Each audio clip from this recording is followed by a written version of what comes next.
Mes chers Canoises, chers Canois, je ne peux pas, comme chaque année, vous adresser mes vœux depuis le Palais des Festivals et des Congrès. La crise sanitaire que nous affrontons nous empêche de nous rassembler. J'en suis désolé, j'en suis navré. J'aurais aimé être parmi vous et pouvoir partager ce moment traditionnel de bonnes intentions, de bonnes attentions les uns envers les autres. Le contexte que nous affrontons nécessite de la rigueur, nécessite du courage, nécessite aussi une certaine forme d'ardeur. Et on pourrait se demander d'ailleurs si s'adresser des vœux a encore un sens lorsqu'on se souvient de ce que nous disions il y a un an et de ce qu'il est advenu sur la planète entière avec le coronavirus Covid-19. Je pense que les vœux, la cérémonie des vœux, le fait de s'adresser des vœux constitue un moment important qu'il faut entretenir, non seulement parce que les traditions ont du bon, la tradition c'est la transmission, c'est donc le fait de faire le lien, mais aussi parce que les vœux sont un moment d'attention aux autres particuliers, mais également un moment de prospective, de bilan, bref, là où on cherche à améliorer notre compréhension des choses, du monde, des événements, et en tirer profit pour être plus efficace, pour être plus généreux, pour être tout simplement plus performant. Le bilan de l'année n'est pas encore terminé d'ailleurs, parce que 2020 continue de produire ses effets très négatifs sur les plans humains, sur le plan sanitaire, sur le plan budgétaire. Et cette année 2021 commence dans une immense difficulté. En toute hypothèse, et quoi qu'il en soit, je vous souhaite du fond du cœur une belle et heureuse année pour vous, pour vos proches, pour tous ceux que vous aimez. D'abord, évidemment, ce vœu de santé dont on voit, pour ceux qui l'avaient oublié, à quel point elle est au cœur d'une vie réussie. La santé est indispensable à l'individu, c'est presque une évidence de le dire, de même que la paix est indispensable au peuple. La santé, c'est ce qui permet d'avancer, c'est ce qui permet d'aller vers les autres. Et au moment où je vous parle, beaucoup d'entre nous ont été endeuillés, non seulement par la Covid, mais par le cancer, par toutes les maladies que l'on peut affronter. D'autres affrontent la maladie, d'autres sont tout simplement dans la crainte. Je pense à tous ceux qui souffrent physiquement, à tous ceux qui souffrent psychologiquement, à tous ceux qui souffrent psychiquement. La santé, la vie, c'est essentiel, c'est le cœur de ce qui nous fait dans notre humanité, mais la vie, elle n'est pas que sanitaire, elle n'est pas que biologique. Et la crise actuelle, qui est un moment douloureux, un moment difficile, un moment aussi de transition accélérée dont il faut chercher à comprendre les ressorts pour être plus fort, eh bien cette crise, elle n'est pas que sanitaire, elle est économique, elle est sociale, elle est humaine. Chaque jour, je pense à tous ces artisans, à ces commerçants, à ces indépendants, à ces travailleurs non salariés, à ces salariés eux-mêmes, à tous ceux qui se retrouvent en panne d'activité. Certains sont projetés dans la précarité, dans la pauvreté. 2021, et notamment en fin d'année, va voir malheureusement se multiplier les situations difficiles. Dans ce contexte, il nous faudra être toujours plus solides et solidaires. C'est ce que nous essayons de faire à la mairie de Cannes, à la communauté d'agglomération aussi. Solides et solidaires, solidaires pour ceux qui souffrent, solides pour assumer nos devoirs dans une époque si difficile. Nous essayons d'apporter notre pierre à la lutte contre la maladie. La politique sanitaire est du ressort exclusif de l'État. Je ne reviendrai pas ici sur les décisions parfois erratiques et les situations parfois chaotiques que nous affrontons, mais à chaque fois, avec les remarquables équipes qui m'entourent et que je tiens à saluer et dont je tiens à souligner l'intensité de l'engagement et la qualité du travail, nous avons essayé d'anticiper et d'apporter un plus concret. Du gel hydroalcoolique lorsqu'il n'y en avait pas, au mois de février et au mois de mars. Des masques, nous avons été la première ville à fournir 110 000 masques pendant le premier confinement, souvenez-vous, grâce à la magnifique mobilisation non seulement des administratifs qui m'entourent, des élus qui m'entourent, mais aussi des couturiers de la ville de Cannes et de l'agglomération. Des masques, également des thermomètres laser, des matériels de protection individuelle pour les personnels soignants, les médecins, les infirmiers, tous ceux qui combattent la maladie, aussi bien dans le public à l'hôpital que dans le privé, dans les cliniques et la médecine de ville, dont nous sommes très proches parce que c'est un maillon essentiel, trop souvent oublié malheureusement en France. La médecine de ville, la médecine libérale est fondamentale. À chaque fois, la mairie a été présente pour pallier les carences, hélas, constatées par l'autorité de tutelle étatique. Nous continuons et nous continuerons ce travail, c'est ce que nous faisons dans le cadre de la vaccination. Il a été décidé de ne pas organiser une vaccination par les moyens du ministère de l'Intérieur ou par les moyens de l'armée, comme ce fut le cas dans le passé. Et donc les mairies ont proposé leur aide à l'État pour organiser la vaccination. C'est ce que nous avons fait à Cannes, là aussi, en ouvrant un des premiers vaccinodromes de France au Palais des Festivals et des Congrès, là même où nous avions accueilli les sans domicile fixe par solidarité lors du premier confinement, et un autre au Palais des Victoires. Nous adaptons la prise de rendez-vous aux doses de vaccins qui nous sont apportées et qui malheureusement sont, au moment où je vous parle, 50% inférieures à ce qui nous avait été annoncé par le ministère de la Santé. C'est factuel et purement factuel. En toute hypothèse, et nous essayons là aussi avec rigueur, avec méthode, en lien avec l'État, en lien avec la CPAM aussi, et avec l'hôpital et la médecine de ville, de bien mener cette vaccination, malheureusement dans un contexte de pénurie des doses de vaccins. Bref, ce travail, nous le continuerons. C'est indispensable pour lutter contre la maladie, la propagation du virus, et c'est aussi indispensable pour que notre économie puisse repartir avec toutes ces victimes sociales de la Covid-19, les professionnels de l'événementiel et de tant d'autres secteurs. Nous nous attachons à accompagner les entreprises, nous nous attachons également à accompagner les êtres humains qui souffrent avec une cellule spécifique d'accompagnement des victimes de la crise économique et sociale. Et malheureusement, nous savons que lorsque la reprise économique sera là, le paradoxe voudra qu'il y aura une France encore plus à deux vitesses, ceux qui seront dans la reprise économique et ceux qui ne pourront pas faire face au remboursement des prêts qu'ils auront contractés et avec beaucoup de casse économique, donc sociale, donc humaine. Et c'est en cela qu'il faudra encore être solide et solidaire. Sur le plan budgétaire, heureusement, nous avions fait un énorme travail d'assainissement des finances communales, de remboursement de la dette, par anticipation, pour dégager une capacité d'autofinancement. Et les excédents que nous avions réalisés grâce à nos efforts de gestion, grâce à la mobilisation des agents de la mairie, ont permis de digérer, si vous me permettez l'expression, 2020 et d'aborder 2021 en respectant scrupuleusement les principes d'orthodoxie financière auxquels je tiens et auxquels je ne dérogerai pas, quelles que soient les circonstances. C'est-à-dire, nous continuons à diminuer la dette, nous continuons la sobriété fiscale. En tant que contribuables, nous sommes déjà bien trop sollicités en France, donc il n'y aura pas d'augmentation de la fiscalité communale ou de nouvelles fiscalités communales ou intercommunales, évidemment. Et puis, à dégager une capacité d'autofinancement pour investir dans la ville. Investir dans la ville, c'est essentiel parce que c'est ce qui permet d'améliorer notre qualité de vie, d'améliorer le cadre de vie, mais aussi d'améliorer l'attractivité de la cité, donc de préparer le futur rebond commercial, économique, événementiel, touristique dont nous avons tant besoin, parallèlement à la mise en place de nouvelles filières de développement économique pour diversifier notre identité économique et sociale dans le contexte que nous connaissons.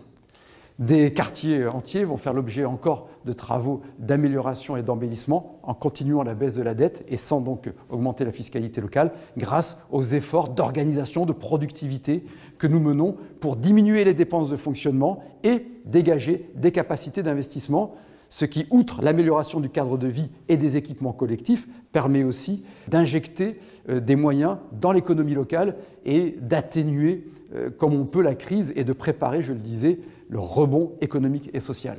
Alors, je ne vais pas citer ici l'exhaustivité des opérations qui seront faites, mais de l'Aboca à la Croisette, au Mouret Rouge d'ailleurs, là où nous travaillons aussi pour améliorer les plans de circulation dans le cadre de l'opération du Mouret Rouge qui va permettre de terminer ce magnifique aménagement littoral, mais d'éviter qu'il y ait des difficultés de nuisance sur le voisinage.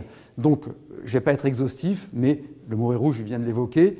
L'opération d'embellissement de la Croisette, on commencera les travaux sur les réseaux souterrains en fin d'exercice 2021. Nous allons continuer l'opération de rénovation des allées de la Liberté pour en faire une magnifique place centrale. Je pourrais citer aussi l'avenue de Grasse, le haut de l'avenue de Grasse, qui est actuellement en travaux d'embellissement, amélioration, à chaque fois les mêmes partis pris, comment rendre la ville plus pratique, plus accessible, plus esthétique, comment permettre la desserte en transport public, quand c'est possible, pour les vélos, créer du stationnement lorsque c'est possible, végétaliser la ville, la rendre plus agréable et la sécuriser par la vidéosurveillance et en permettant les interventions des forces de l'ordre lorsque cela malheureusement est nécessaire.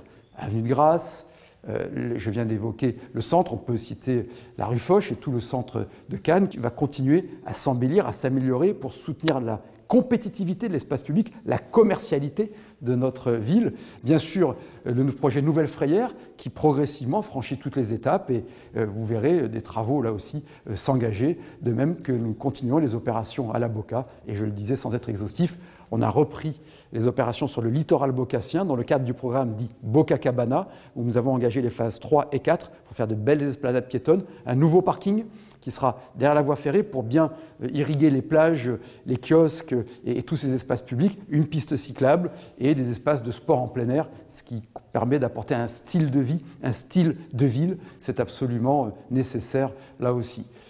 Le centre de la Boca, autour du marché, va continuer ses travaux puisque nous avons retenu le maître d'ouvrage. La salle des fêtes sera inaugurée dans les prochains mois à Cannes-la-Boca. Le square des Oliviers, vous voyez, je passe d'un quartier à l'autre, pas loin de République et de la Californie, va être lui aussi rénové. La place Commandant Maria, qui fait l'objet de bien trop de trafic, va être réorganisée pour permettre aux forces de l'ordre de disposer d'éléments probatoires pour lutter contre divers trafics qui s'y déroulent, de même que je continuerai à mettre la pression, comme je le fais en permanence, sur les services de police pour qu'ils soient le plus efficaces possible et implacables contre tous les dealers, les trafiquants qui malheureusement, à Cannes comme partout ailleurs en France, et j'ai l'impression dans le monde, éloignent notre jeunesse d'un rapport au travail sain et surtout portent atteinte de façon grave à notre jeunesse parce que ces produits stupéfiants sont une calamité absolue.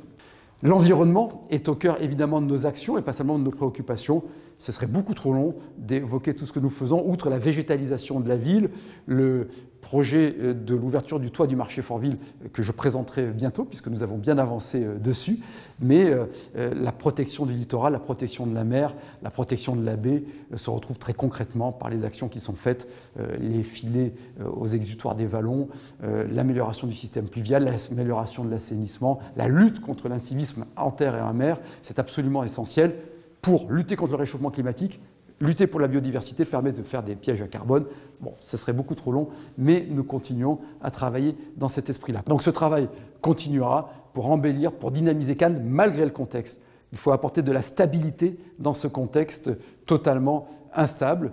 C'est absolument indispensable, de même qu'à la Boca, le multiplex cinématographique va ouvrir. On aura ce grand cinéma familial, le plus beau multiplex du Sud-Est, un des plus beaux d'Europe, qui va ouvrir à Cannes-la-Boca. Il est annoncé pour le printemps. Les travaux sont en train de se terminer. À côté du campus universitaire, c'était un rêve, il devient réalité. Les premiers étudiants vont intégrer le campus dans le courant de la fin de l'hiver et du début du printemps pour une rentrée, je l'espère, hors Covid et avec tous les étudiants, nos jeunes qui souffrent tant, bien à la rentrée prochaine d'octobre, la rentrée universitaire. Donc Cannes avance dans le respect des engagements pris. C'est énormément d'efforts pour trouver des marges de manœuvre, pour préserver nos finances, pour motiver les équipes, pour précisément, je le répète, apporter de la stabilité, de la méthode dans un contexte, dans un univers incertain, mouvant, de compétition, d'adversité et de difficultés. Tout cela en pensant à ceux qui souffrent particulièrement. J'évoquais tout à l'heure l'accueil des sans-domicile fixe au Palais des Festivals. Autant je suis intransigeant avec le peu de moyens juridiques dont on dispose lorsque des personnes créent des nuisances sur l'espace public et dans la rue, et parfois des SDF, on a des vrais problèmes, y compris d'hygiène dans certains secteurs, autant chacun doit pouvoir dormir au chaud s'il le souhaite, on ne peut pas l'obliger, et disposer d'un repas. Les associations à qui j'adresse mes vœux les plus chaleureux, ma gratitude la plus forte, ma gratitude civique et humaine, font un travail formidable, non seulement dans le sport, la culture et tout ce qui détermine l'intérêt humain, mais également pour le caritatif, auprès du Centre communal d'action sociale, pour les personnes qui souffrent, les personnes isolées, les personnes malades, les personnes qui sont victimes d'un handicap, les personnes sans domicile fixe, les personnes qui affrontent la pauvreté.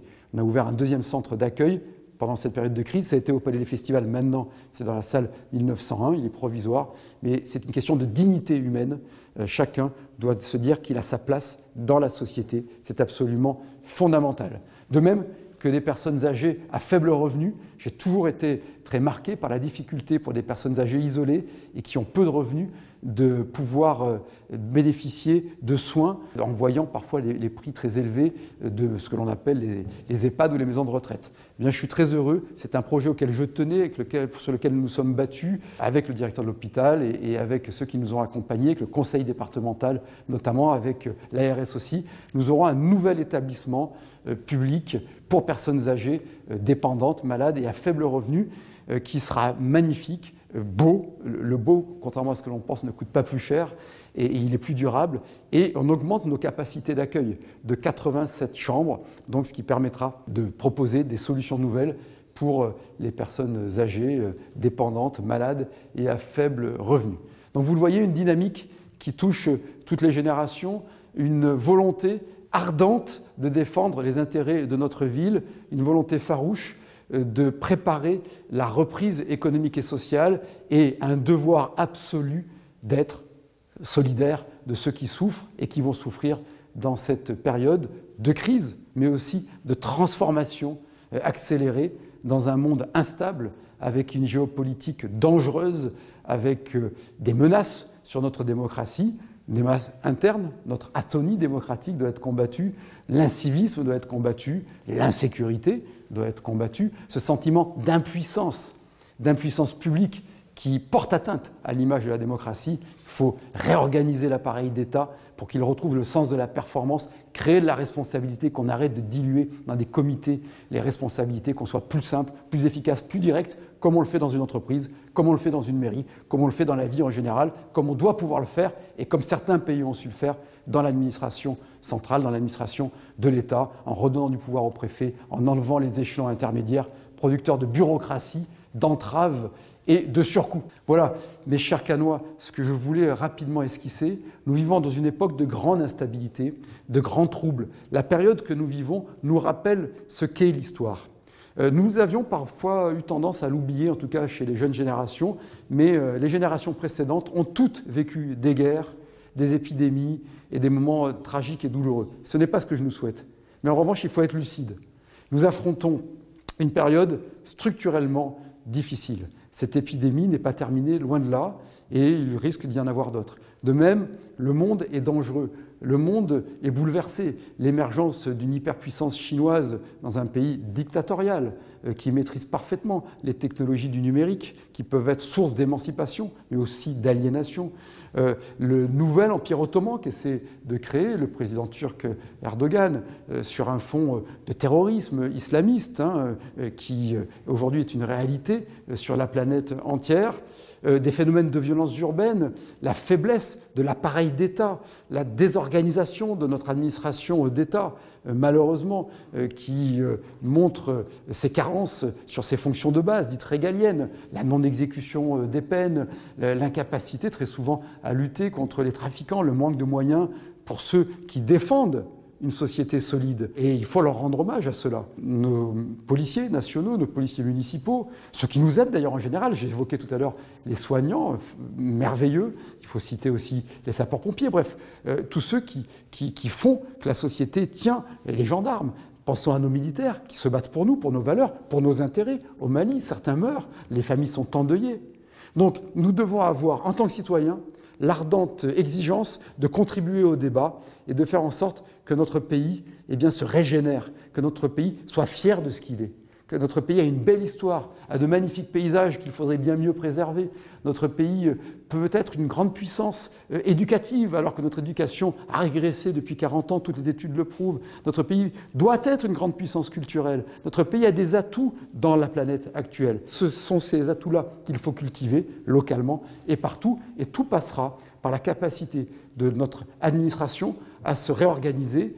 Il y a des fonctionnaires extrêmement bien formés, une grande majorité qui veulent travailler et qui sont souvent entravés par une multitude d'échelons intermédiaires, par une multitude de procédures bureaucratiques qui coûtent cher, qui font perdre du temps, qui font perdre en efficacité. Dans un monde de compétition, dans un monde dangereux, eh bien, la souveraineté, l'indépendance, la liberté, la sécurité dépendent de notre capacité à être performant. À être performant comme on essaie de l'être en entreprise, à être performant comme on essaie de l'être dans une mairie, à être performant comme on essaie de l'être dans la vie lorsqu'on est confronté au risque. C'est toute cette révolution qui doit accompagner l'appareil d'État.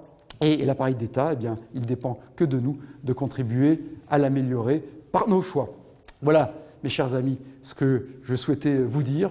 Je nous souhaite, du fond du cœur, une belle et heureuse année 2021, avec bien sûr la santé, mais aussi ce supplément de vitalité, ce supplément d'âme, de plaisir, de joie qui fait la vraie vie. Je vous le souhaite pour vous, je vous le souhaite pour tous ceux que vous aimez. J'essaierai à ma place celle que vous m'avez confiée. J'exerce un mandat, par définition c'est provisoire, je suis un Cannois parmi les Cannois qui exercent des responsabilités dans un cadre contraint de normes et de lois, eh bien, de défendre nos intérêts, de défendre notre ville, de toujours essayer de contribuer à protéger Cannes, à projeter Cannes, à renforcer l'identité de notre ville et à la rendre prospère, y compris dans des circonstances difficiles. Belle et heureuse année à notre pays, la France, qui doit être grande lorsqu'elle sait être prospère, simple et conquérante. Et puis, belle et heureuse année à notre magnifique ville de Cannes. Vive Cannes!